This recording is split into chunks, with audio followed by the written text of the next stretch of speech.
Selamat pagi saudara-saudari semua yang di online. Selamat pagi dimanapun kalian berada.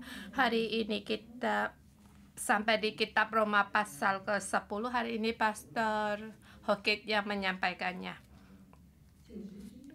Dari pasal 9-10, Paulus banyak merenungkan masalah dari orang Yahudi. Posisi mereka dalam rencana keselamatan Allah. Mengapa orang Yahudi umat pilihan Allah? Tetapi mereka tidak mendapatkan kebaikan dari Injil. Mengapa Allah sepertinya lebih mementingkan bangsa lain? Kita tahu di gereja Roma ada orang Yahudi dan juga bangsa lain mendirikan gereja.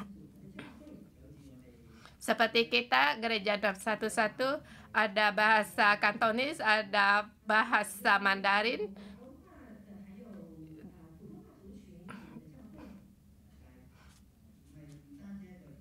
Gereja bukan hanya perbedaan dari bahasa, tetapi juga orang Yahudi. Dari Abraham, mereka tahu bahwa mereka adalah umat pilihan Allah. Boleh dikatakan mereka 1000-2000 tahun mereka hidup dalam perjanjian yang diadakan oleh Allah.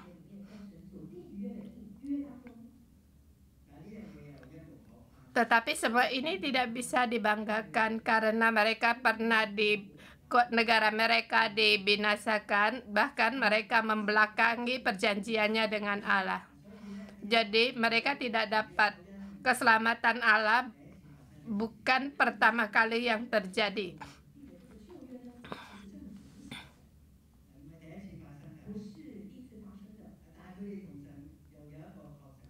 Tetapi mereka yakin punya hubungan dengan Allah. Jadi bagaimana dengan keturunan Abraham, hubungan perjanjian di bawah perjanjian, bagaimana mendapat keselamatan Allah? Mereka satu suku yang setia, seperti Paulus. Mereka juga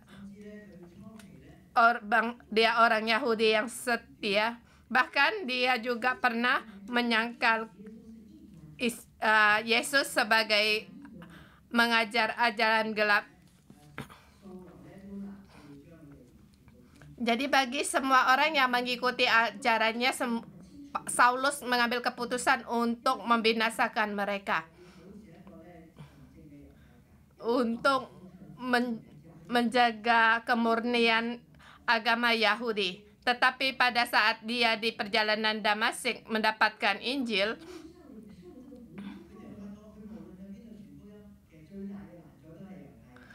dia merasakan dimanapun dia menginjilkan yang menjadi halangan terbesar yaitu orang Yahudi. Orang Yahudi yang setia seperti dia, yang juga ingin membinasakan dia, agar jangan sampai ragi ini mempengaruhi seluruh pengajaran agama Yahudi. Dia pulang ke Yerusalem.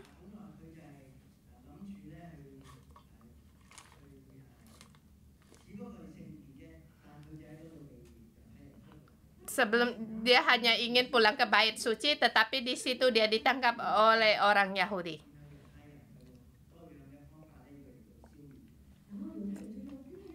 Kemudian orang Yahudi menggunakan berbagai cara untuk membinasakan dia.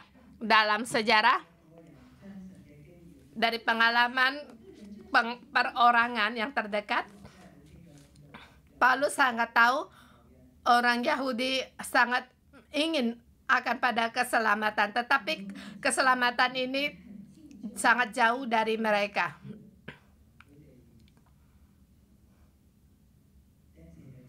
Mereka menyalibkan Yesus.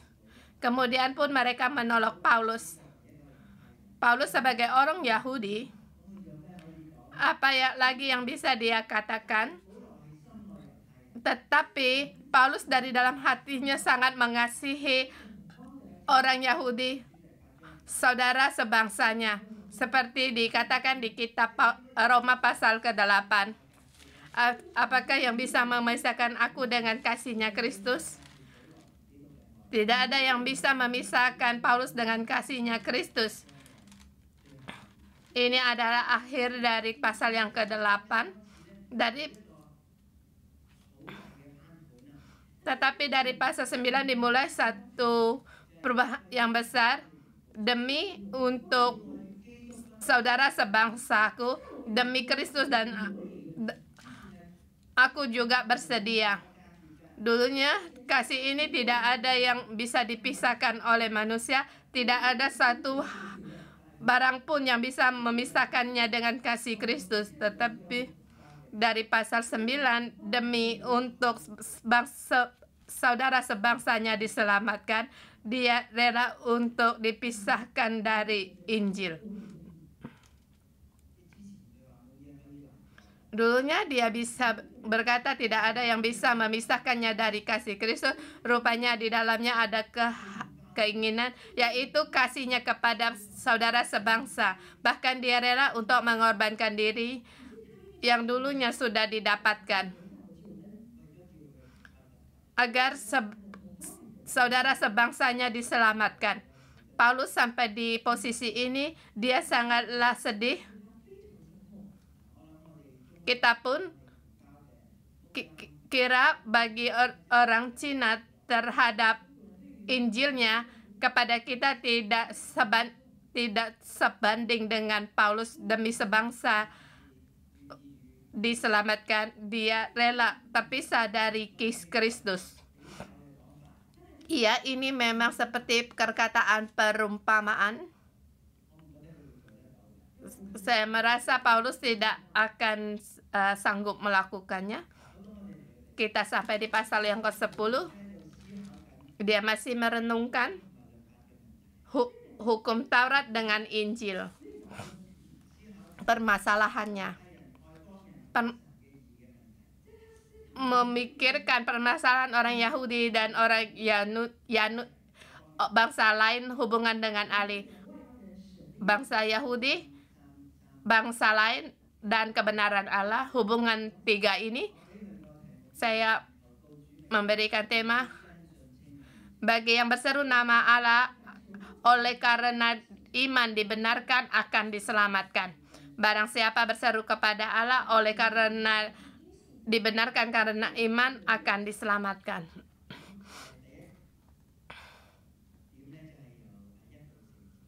Ayat 1 sampai dengan 4 itu yang poin pertama. Saudara-saudara, keinginan hatiku dan doaku kepada Tuhan ialah supaya mereka diselamatkan. Dia kembali mengulangi di pasal ke-9 diawali, demi saudara sebangsanya terpisah dari Kristus, aku pun rela. Ini adalah keinginan hatinya, berdoa kepada Tuhan agar orang Israel diselamatkan. Saudara-saudara sini dikatakan kepada siapa? Iya, ini tujuannya tertuju pada saudara orang gereja Roma. Tetapi saya juga lebih spesial lebih orang Israel, orang Kristen Israel. Dia menyebut mereka sebagai saudara-saudara. Keinginan hatinya berdoa kepada Tuhan supaya orang Israel diselamatkan. Ayat kedua, sebab aku dapat memberi kesaksian tentang mereka bahwa mereka sungguh giat untuk Allah. Memberikan kesaksian bahwa aku dulu Paulus sungguh sangat giat untuk Allah, tetapi tanpa pengertian yang benar. Kalau ada orang yang memberitahukan kamu tanpa pengertian yang benar, kamu akan membantah. Karena dia merasa dia sudah berjalan di jalan yang benar. Ini adalah jalan hukum Taurat, tetapi tidak tahu bahwa jalannya sudah menyeleweng. Aku sangat suka dengan perumpamaan ini. Seperti kita menggunakan kain, kita tutup mata kita agar orang dari sini berjalan di mimbar yang belakang sana.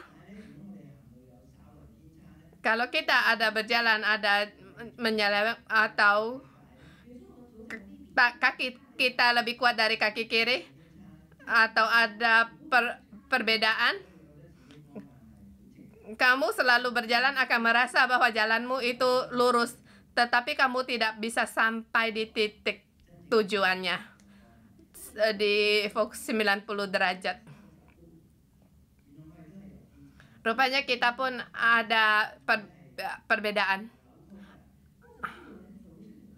Ada orang berjalan yang goyang, jalan sana, goyang sini. Di jalan kamu akan lihat, kalau kamu tergesa-gesa, kamu tidak bisa jalan lurus karena kamu mau menghindar dari kita. Setiap orang secara lahir jalannya pun berbeda, seperti hati kita pun berbeda. Kita merasa kita punya pengertian yang benar, kita mengira kita melakukan hukum Taurat, tetapi sesungguhnya kita tidak bisa berjalan dalam kebenaran hukum Taurat. Kita punya semangat karena tidak tahu akan keselamatan rencana Allah. Kita tidak tahu akan pikiran Allah karena pikiran lebih tinggi dari kita. Kita mengira kita sudah sanggup melakukan, tapi sesungguhnya kita tidak bisa melakukannya. Kita tidak tahu kebenaran Allah. Sebab oleh karena mereka tidak mengenal Allah dan oleh karena berusaha mendirikan kebenaran sendiri, mereka tidak takluk pada kebenaran Allah. Mereka di sini mendirikan kebenaran sendiri untuk membuktikan bahwa diri sendiri benar. Dia sanggup melakukan, tetapi sesungguhnya dia tidak takluk kepada kebenaran Allah. Bukankah merasa bahwa kebenaran ini sudah diberikan dari Musa? Bukankah kita telah melakukan hukum Taurat yang dibawa oleh Musa? Kira-kira perkataan demikian. Karena orang Yahudi ada menyembah berhala dan juga tidak melakukan hukum Taurat, sampai pada akhirnya di luar perjanjian Allah, sehingga negara mereka diruntuhkan, dibinasakan. Tetapi kebanyakan orang Yahudi merasa mereka telah melakukan kebenaran Allah. Nah, sekarang kamu mengatakan ada kebenaran yang lain, mereka tidak terima. Sampai pada akhirnya kebenaran dari hukum Taurat, yaitu Kristus. Seperti kita, dari sebelah ada garis lurus, dari kanan ke kiri ada garis depan. Kita dari Musa berjalan pada kebenaran kita, dari hukum Musa yang diberikan, hukum Taurat yang diberikan Musa, kita terus berjalan dalam kebenaran. Tetapi rupanya hukum Allah ada tujuan, titik terakhir, yaitu kegenapan, tujuan yang terakhir. Rupanya di sini ada masih jembatan. Maka ini dimaksud dengan kebenaran Kristus. Dia yang menggenapi kebenaran manusia yang tidak sanggup dilakukan. Dan tujuan ada di sini. Tujuan dari orang Yahudi cuma sampai di sini. Mereka tidak bisa terima mengapa kamu masih lebih tinggi lagi kebenarannya. Tapi dari situ tidak sampai di sini. Maka inilah kegenapan dari hukum Taurat. Hanya Kristus yang bisa membawa orang Yahudi sampai kebenaran mereka, sampai pada kebenaran Allah. Kita telah berpegang pada hukum Taurat bertahun-tahun, tapi mengapa kamu mengatakan kita tidak sampai ke sini? Mengapa kami masih memberi satu kebenaran yang lain? Mengapa harus menggunakan kebenaran Kristus untuk menggenapi hukum Taurat Yahudi? Ini adalah masalah mereka, yaitu perbuatan mereka seberapa bisa mereka lakukan. Tetapi di luar perbuatan mereka, semua itu adalah anugerah dari Tuhan. Bangsa lain mereka mulai dari situ. mereka menerima Kristus akan kasih karunia Kristus sehingga mereka dibenarkan karena iman. Dan orang Yahudi sampai di situ, berhenti di situ. Tetapi masih merasa mereka punya kebenaran. Jadi Paulus berkata mereka tanpa pengertian yang benar. Rupanya ada kebenaran lain sehingga dalam Kristus kebenaran Allah dinyatakan yang sebelumnya tidak diketahui orang Yahudi. Mereka hanya tahu melakukan hukum Taurat. Mereka tidak tahu bahwa ada kebenaran dalam kasih karunia untuk membantu mereka sampai pada tujuan dari hukum Taurat. Dalam kegenapan hukum Taurat yang tidak diperoleh oleh setiap orang, hanya Kristus. Dan mereka melakukan hukum Taurat, sesungguhnya mereka tidak sampai pada kegenapan hukum Taurat. Sampai keselamatan Kristus datang. Yang diberikan dengan cuma-cuma, dibenarkan karena iman. Mereka sampai pada tujuan. Hari ini saya memberikan satu gambaran. Saya tidak tahu apakah ini penjelasan yang tepat. Orang Yahudi melakukan kebenaran, kemudian kebenaran Kristus, baik itu bangsa lain atau bangsa Yahudi, mereka dengan mengandalkan kebenaran Kristus sampai pada kegenapan Allah, keselamatan Allah dalam kebenaran. Demikian orang Israel, mereka tidak berseru pada Allah sehingga tidak berseru pada Kristus sehingga tidak mendapatkan keselamatan Allah. Tema saya ya berseru pada nama Allah oleh karena iman, dibenarkan karena iman mendapatkan keselamatan. Tetapi orang Yahudi tidak taat, mereka tidak takluk, mereka telah merasa bangga sendiri, merasa telah melakukannya dan menolak akan keselamatan Kristus. Mereka tidak bisa berseru nama Kristus sehingga mereka tidak mendapatkan keselamatan ini. Kita sampai di poin kedua ayat 5 sampai dengan 15. Yang berseru nama Tuhan itu dari iman kebenaran.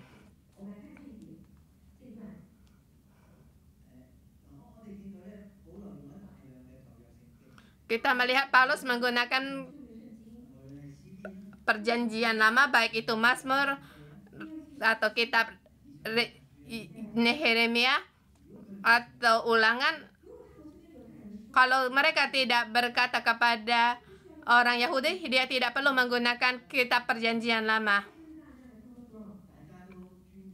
Karena mereka sangat menghormati pada kepercayaan mereka. Jadi Paulus dari dasarnya mereka berdebat dengan bangsa Yahudi. Hari ini mereka menggunakan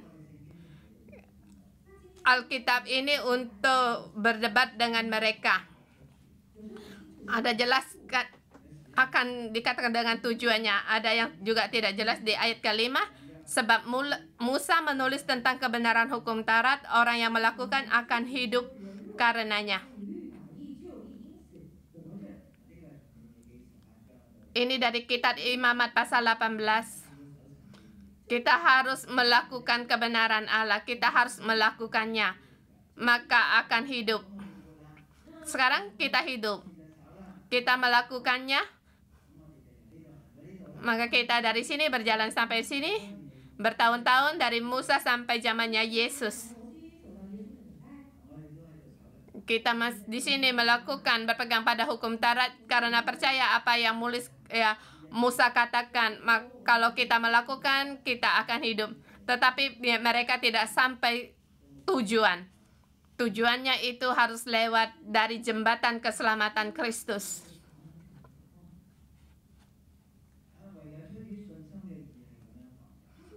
Tetapi kebenaran akan iman berkata demikian. Musa berkata demikian. Tetapi bagaimana kita menyambung jembatan ini? Yaitu dari kebenaran karena iman, bukan karena perbuatan atau kelakuan. Bukan karena kita melakukan hukum Taurat, doing ini, sehingga kita hidup. Kita hanya jauh-jauh saja melihat jembatan keselamatan itu, tujuan di situ. Demikian hidup. Tapi kalau harus benar berjalan ke sampai tujuan, kita perlu akan kebenaran Kristus. Di sini dikatakan kebenaran karena iman. Di sini dikatakan, jangan katakan dalam hatimu siapa akan naik ke surga, yaitu untuk membawa Yesus turun, atau siapa yang akan turun ke jurang maut untuk membawa Kristus naik dari antara orang mati. Sepertinya kita tidak paham. Kalau ini dari kebenaran orang Yahudi, dengan kegiatan mereka, jadi rupanya harus demikian mendapatkan kebenaran kita naik ke surga membawa Kristus turun, atau kita diturun ke jurang atau membawa Kristus naik. Ini kebenaran adalah perbuatan manusia, kepercayaan manusia, tetapi itu sangat menggunakan tenaga, tetapi tidak sampai pada tujuan. Siapa yang sanggup melakukan naik surga, turun ke jurang untuk menggenapi keselamatan Kristus? Kita hanya melihat orang dengan berusaha payah bekerja terus untuk doing untuk menggenapi keselamatan Allah. Dan perkataan ini di latar belakangnya yang dimaksud sangatlah sederhana. Kebenaran Kristus, kegenapannya itu sangatlah ringan. Kamu percaya itu sudah cukup. Kamu percaya Yesus sudah cukup. Segala sesuatunya telah diberikan kepada. Tidak usah dengan berjerih payah, tidak usah dengan menggunakan berpegang pada hukum Taurat untuk melakukan kebenaran ini. Kita tidak sanggup. Kita hanya berusaha dengan sia-sia.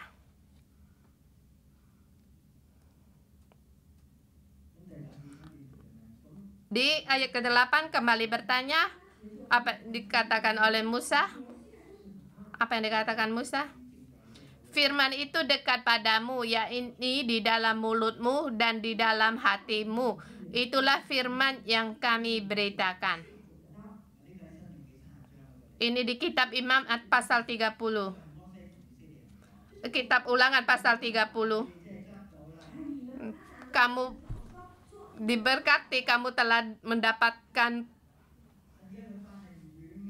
firman Allah itu tidak jauh. Allah mendengar doamu. Dia di dalam hatimu. Hanya dengan demikian saja. Tidak perlu dengan bersusah payah. Ini adalah di kitab perkataan Musa di kitab Ulangan yang diberitahukan. Kemudian Paulus berkata, inilah firman yang kami beritakan. Firman iman yang kami beritakan. Kalau kamu mengaku dengan mulutmu bahwa Yesus adalah Tuhan dan percaya dalam hatimu bahwa Ia bangkit dari orang mati, kamu akan diselamatkan dengan mudah hanya dengan mulut dan hatimu. Dari hatimu, dari mulutmu, Musa mengatakan hukum Taurat, tetapi apakah kita dengan iman untuk membacanya dan dengan iman untuk menerimanya, atau hanya melakukan acara keagamaan, hanya melakukan kegiatan sendiri? Di sini hanya dikatakan hanya kamu percaya, mengaku bahwa Yesus adalah Tuhan. Orang Roma mengaku Kaisar sebagai Tuhan. Dia pemimpin yang tertinggi. Orang Yahudi mengaku bahwa Tuhan sebagai Tuhan, kepemimpinan yang tertinggi, bukan bukan tuan di rumah atau bos atau tuan, tetapi itu tuan yang memiliki kepemimpinan yang tinggi, kuasa yang tertinggi. Kalau mulutmu mengaku bahwa Yesus telah naik ke surga, mengatasi segala kehidupan dan kekuasaan di bumi, asal kamu mengaku dengan mulutmu bahwa Dia bangkit dari antara orang mati, segala kebangkitan kebaikannya semua itu akan ada padamu. Kamu pasti akan diselamatkan karena hati manusia percaya dan mulut mengaku, hati percaya, mulut mengaku akan diselamatkan. Tapi merasa Paulus ada sesuatu yang tidak dikatakan. Satu yang sangat penting. Rahasia ini di 611, saudara 611 tahu mengapa kamu bisa memanggil Yesus sebagai Tuhan? Mengapa kamu bisa percaya Yesus bangkit dari antara orang mati? Sesungguhnya di Alkitab memberitahukan kita, baik di kitab Roma maupun di kitab Korintus, semua karena Roh Kudus, agar kita mengaku Yesus Tuhan dari dalam hati kita dan memanggil Allah sebagai Allah Bapa. Ini adalah proses dalam kehidupan, bukan dengan akal budi atau melihat tulisan untuk dibaca. Yesus adalah Tuhan. Kristus adalah Tuhan. Ini sebagai hanya pengertian saja. Karena di sini dikatakan kamu mengaku dengan mulut, hati pun percaya, maka pekerjaan dalam hati ini adalah pekerjaan dari Roh Kudus.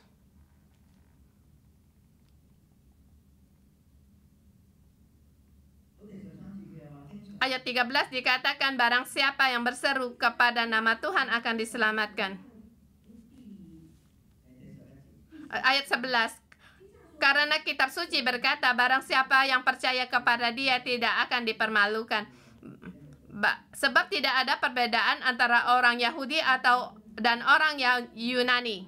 Karena Allah yang satu itu adalah Tuhan dari semua orang, kaya bagi setiap orang yang berseru kepadanya.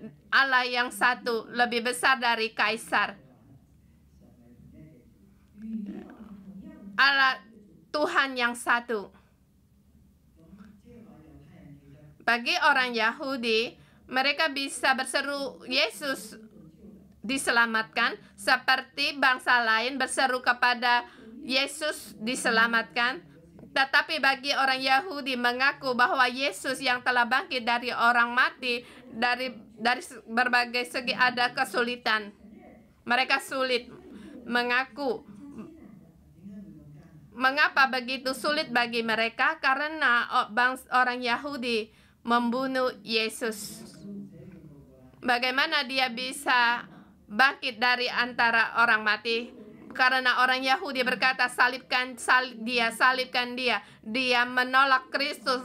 Dia menolak batu karang ini, batu penjuru ini.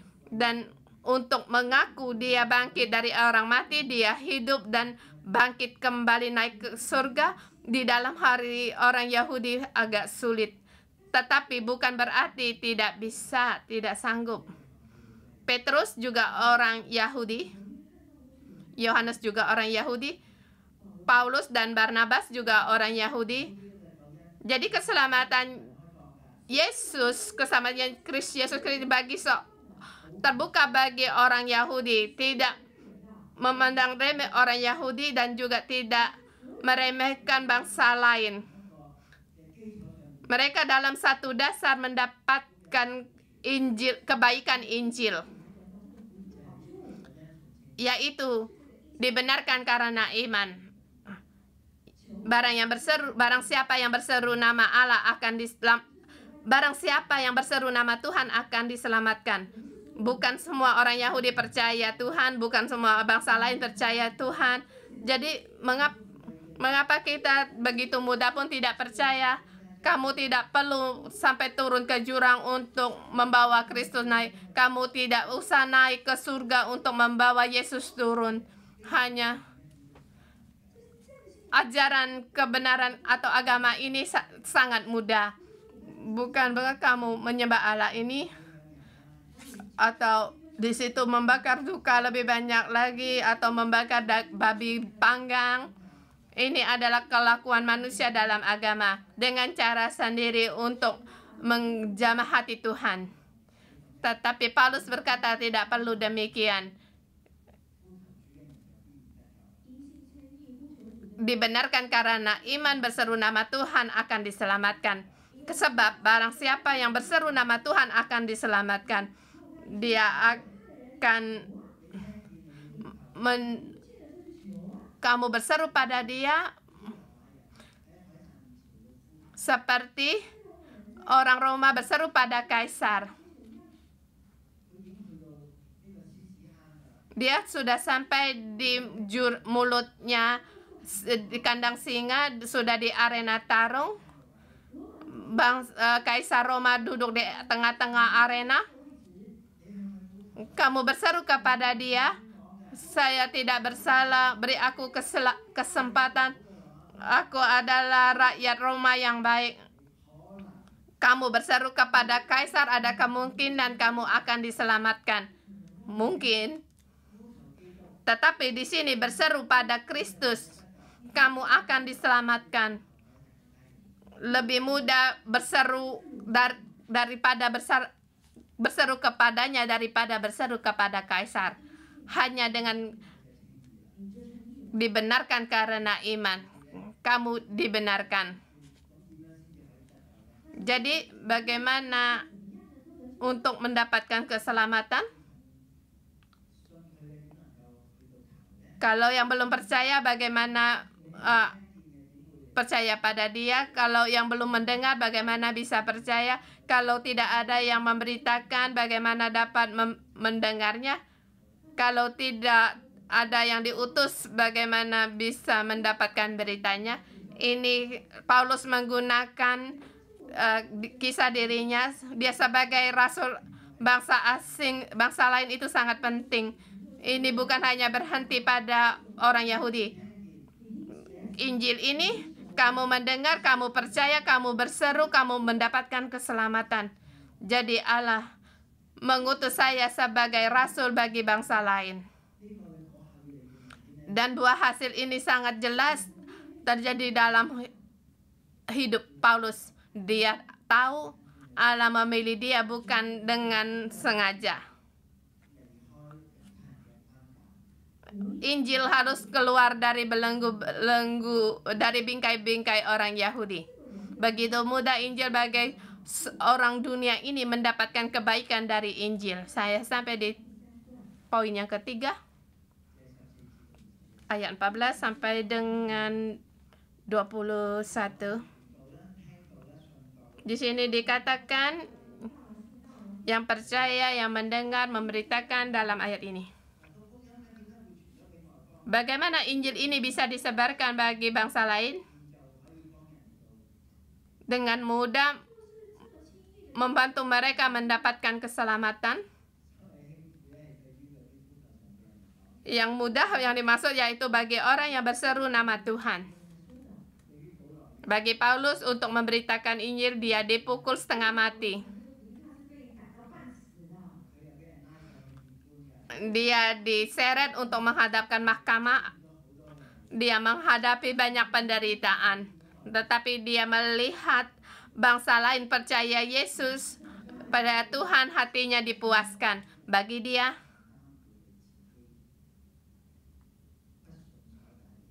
bangsa Yahudi harus menerima kutuk karena mereka tidak percaya. Mereka harus menanggung sendiri. Mendengar dan tidak mendengar itu bukan tidak menghasilkan. Itu ada buahnya. Mendengar Injil itu ada faedahnya. Ya, orang yang mendengar itu orang Yahudi di hari raya Pentakosta. Selain orang Yahudi yang percaya dan orang yang Yahudi datang ke Yerusalem mereka merayakan hari raya. Bukan semua orang percaya, tetapi itu ada buahnya. Paulus di ayat 18 berkata, adakah mereka tidak mendengar? Memang mereka telah mendengarnya. Injil telah disampaikan dari Yerusalem sampai ke ujung bumi. Di seluruh tanah Yahudi telah disampaikan di Samaria. Dalam proses ini, perjalanan ini, orang Yahudi pun mendengar. Mereka telah mendengar. Dan ayat 19, 8. Di situ Paulus berkata, tetapi aku bertanya. Di kanan aku bertanya. 18 dan 19. Paulus menekan kebenaran ini kepada orang Yahudi. Adakah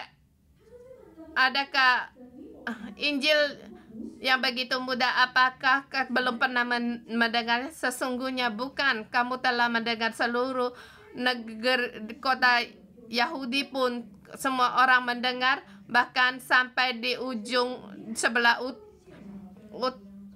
barat Ontekia atau sampai di Turki, mereka pun telah mendengar Injil ini. Orang Yahudi telah mendengar. Di Efesus orang Yahudi pun telah mendengar. Di Filipi orang Yahudi pun telah mendengar. Di Korintus, di Roma orang Yahudi pun telah mendengar. Mengaku mereka telah mendengar. Di 19 Paulus berkata, aku bertanya, adakah Israel menanggapinya? Jangan pura-pura untuk tidak mendengar. Jangan pura-pura berkata, saya tidak tahu. Injil Kristus diberikan kepada orang bangsa lain dan bangsa Yahudi. Baik itu orang Yahudi maupun orang Yunani, tidak ada perbedaan. Karena mereka dalam satu Tuhan. Dan Injil Tuhan ini telah sampai pada bangsa lain. Sehingga kamu orang Yahudi, kamu jangan keras hati.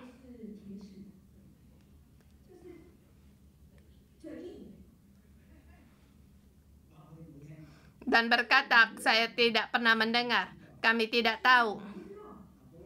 Paulus juga menggunakan perkataan Yesaya. Aku telah berkenan ditemukan mereka yang tidak mencari aku. Aku telah menampakkan diri kepada mereka yang tidak menanyakan aku. Menginjil seperti menebarkan benih. Dan benih ini mereka seperti dibawa oleh angin. Akan sampai di mana? Akan sampai di tanah yang bagaimana? Atau berbagai tempat. Allah berkata, di dalam proses ini aku mencari. Bagi yang mencari aku akan ditemukan. Bagi yang menanyakan aku, yang mencarikan aku, Allah berkata, aku akan menampakkan diri kepada mereka. Dalam proses ini, bagi orang Yahudi yang percaya Tuhan, bangsa lain yang percaya Tuhan, atau orang yang keras hati, orang Yahudi yang bersikeras tidak mau percaya Tuhan, seperti dikatakan di ayat 21. Tetapi tentang Israel ia berkata, sepanjang hari aku telah mengulur tanganku kepada bangsa yang tidak taat dan yang membantah. Kita mohon Tuhan agar Allah memberikan kita hati yang lembut. Pada saat kita mendengar, kita percaya dan kita berseru kepadanya. Kita tahu bahwa kita pasti diselamatkan. Tetapi di samping kita, apakah masih banyak keluarga kita atau teman-teman kita?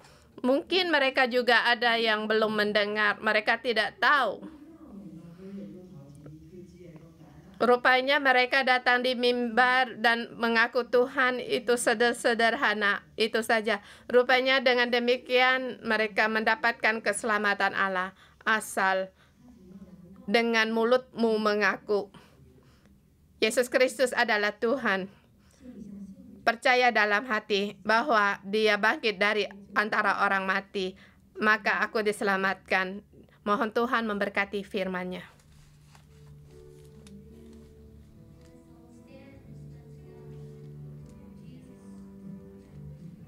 Haleluya, mari kita menyembah Tuhan. Yesus Kristus.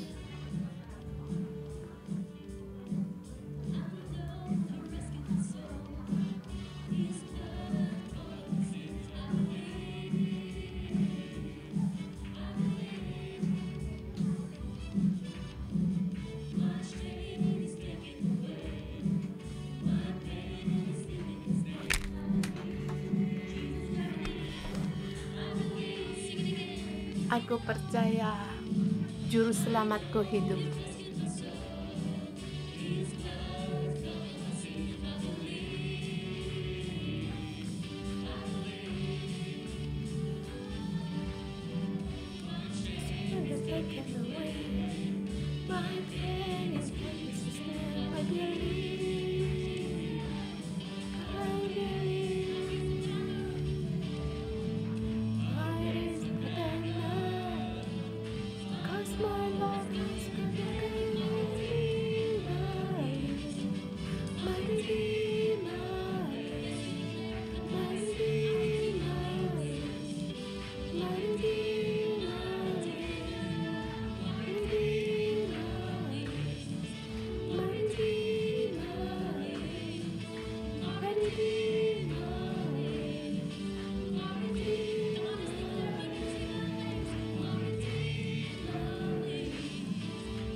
Ya Tuhan, kasih-Mu yang tanpa syarat, Engkau memberikan kasih karunia-Mu kepada kami. Marilah semua, saudara semua, kita berikan kemuliaan bagi Allah. Karena Allah telah mencari kita setiap orang dalam kasih karunia diberikan kepada kita secara cuma-cuma. Ya Tuhan, kami mohon Roh-Mu ada di antara kami. Mari kita bersama berdoa. Kita berikan kemuliaan bagi Allah kita sebab Dia layak untuk mendapatkannya. Tuhan Yesus, kami bersyukur terima kasih sebab Engkau Allah yang baik. Engkau telah mencari kami.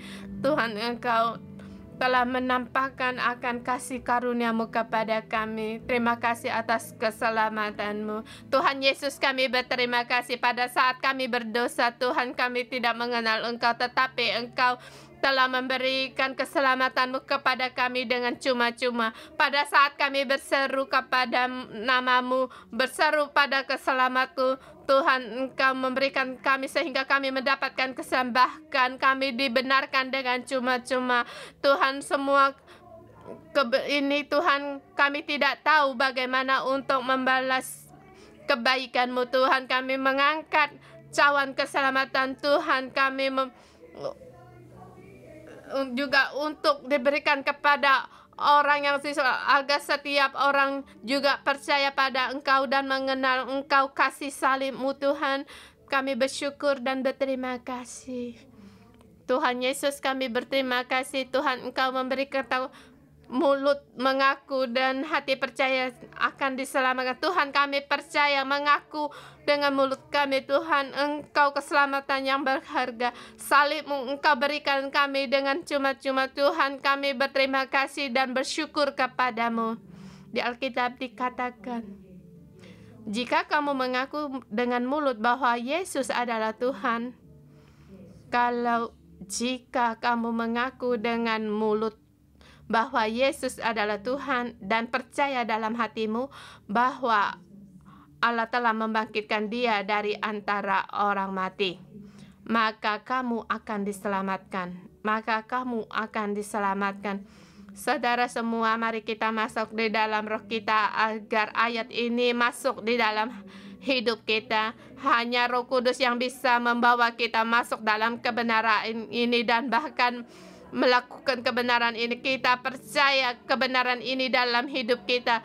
Jika aku mengaku dengan mulut bahwa Yesus adalah Tuhan dan percaya dalam hati kami percaya dan amin, amin, bahwa Engkau adalah Allah yang telah bangkit dari antara orang mati. Mohon Roh Kudus Engkau masuk bawa kami dalam kebenaran ini. Buka kebenaran ini. Roh kebenaran, kami menyambut Engkau. Roh kebenaran masuk di dalam hidup kami. Penuh lagi, lebih banyak lagi agar kami masuk di dalam roh kami, dalam kebenaran ini. Dan Engkau tulis di dalam loh hati kami.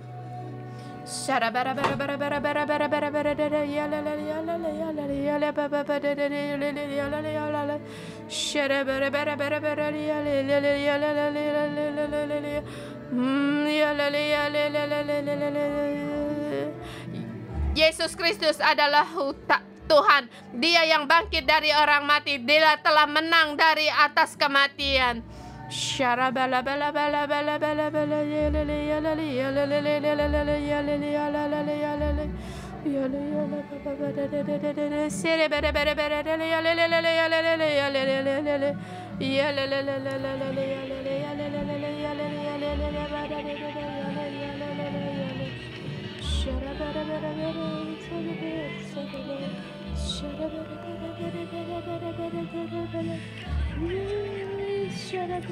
Lebih lagi masuk lebih banyak lagi.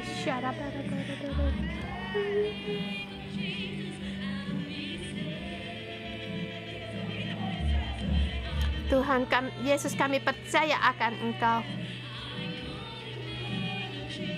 I call your name is Jesus.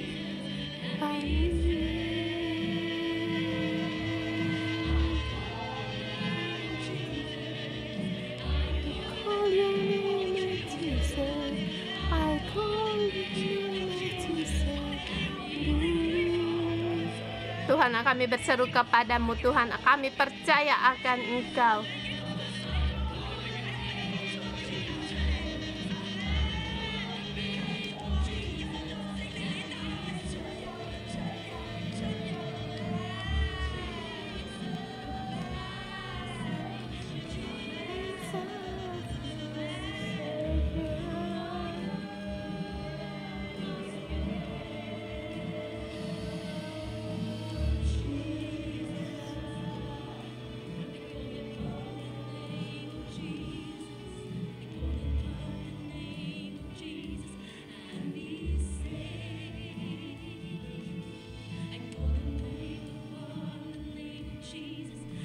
Tuhan, nama di atas segala nama, nama Yesus, nama Yesus, nama Yesus di atas segalanya, nama Yesus.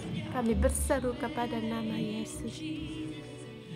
Aku berseru pada nama Yesus.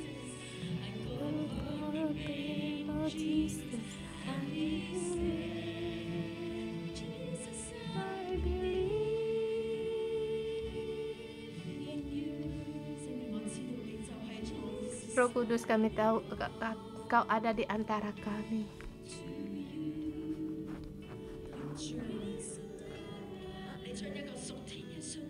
Engkau berikan iman rohani kepada kami.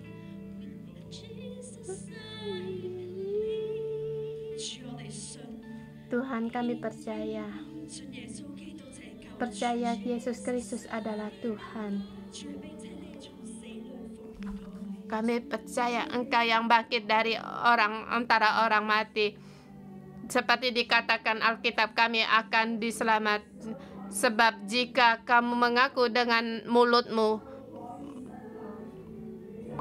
maka kamu akan diselamatkan. Bahwa kamu mengaku dengan mulut dengan Yesus.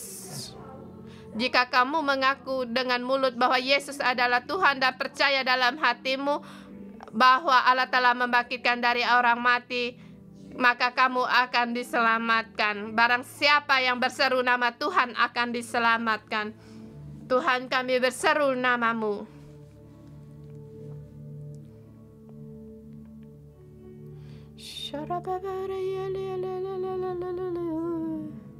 Roh Kudus, kami menyambut Engkau.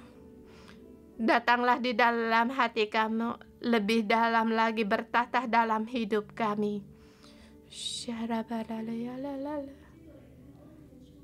Roh Kudus, kami tahu Engkau ada di tengah-tengah kami. Kami berseru padamu untuk melakukan karya-Mu yang baru dalam hidup kami.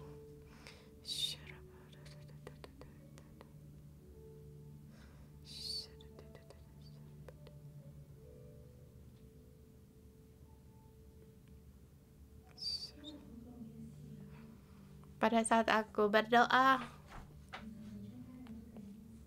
aku menerima di antara kita saudara-saudari, firman Allah tidak jauh darimu. Telingamu telah mendengar, mulutmu telah mengaku Yesus Kristus adalah Tuhanmu. Tetapi di dalam hatimu, dalam hidupmu, kamu tidak bisa seluruhnya percaya.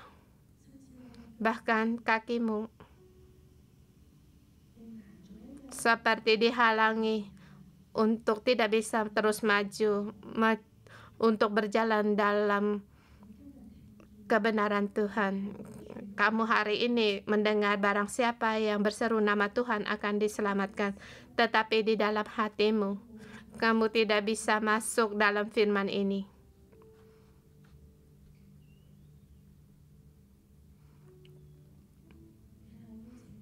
Saya mengundang kamu.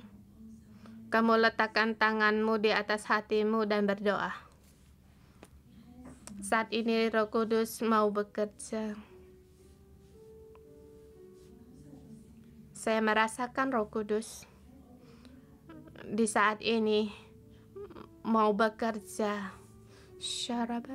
Saya mengundangmu dengan dalam rohmu, berseru pada Yesus, Yesus, Yesus, Yesus. Pada saat kamu berseru nama Yesus, maka Roh Kudus bekerja di dalam hidupmu.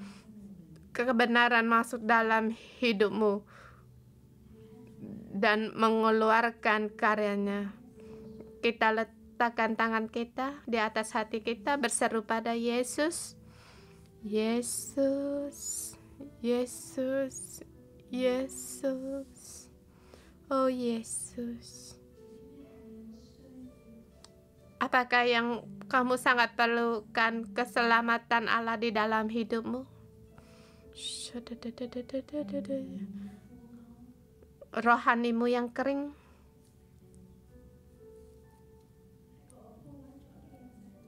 atau hubungan yang rusak?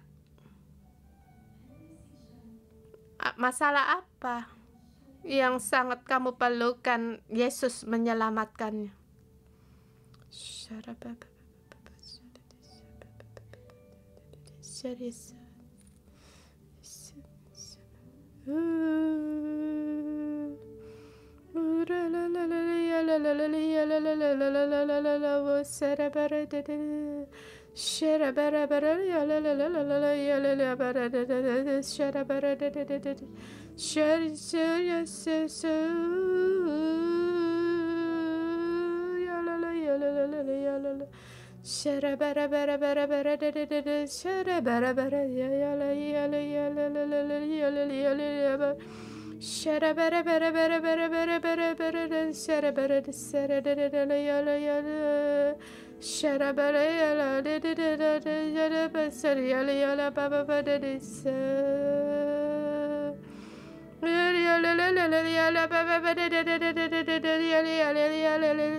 Saudaraku, keinginan hatiku dan doaku kepada Tuhan supaya orang Israel diselamatkan.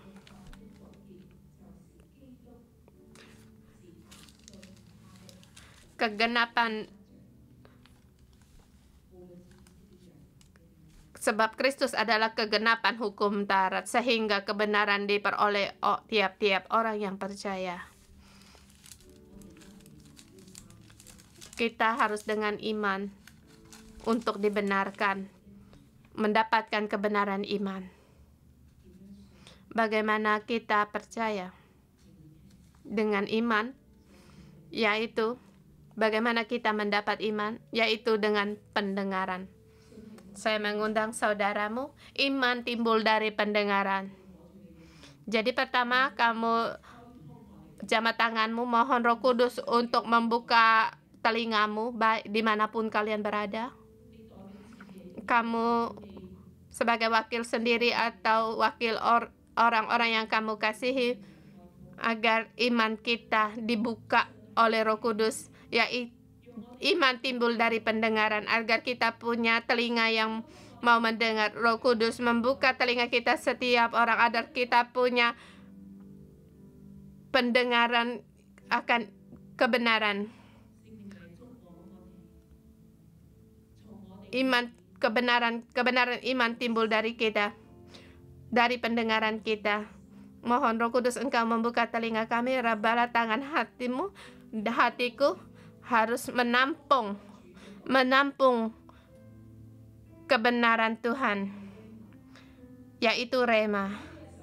Setiap renungan pagi aku bukan dengan membawa telinga tetapi aku juga membawa hatiku datang, agar setiap hari apa yang aku dengar, firman Allah yang hidup masuk di dalam hatiku,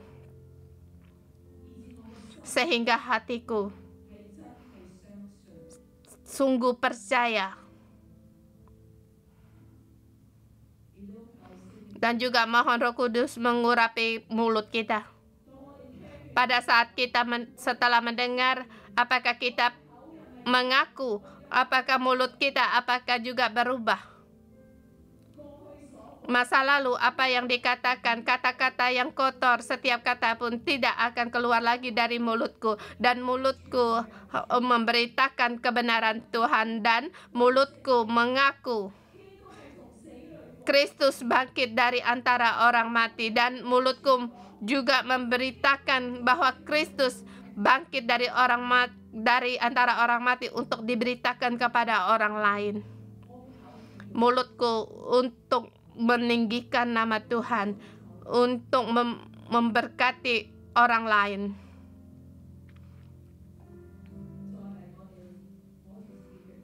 Dan kita meraba kaki kita.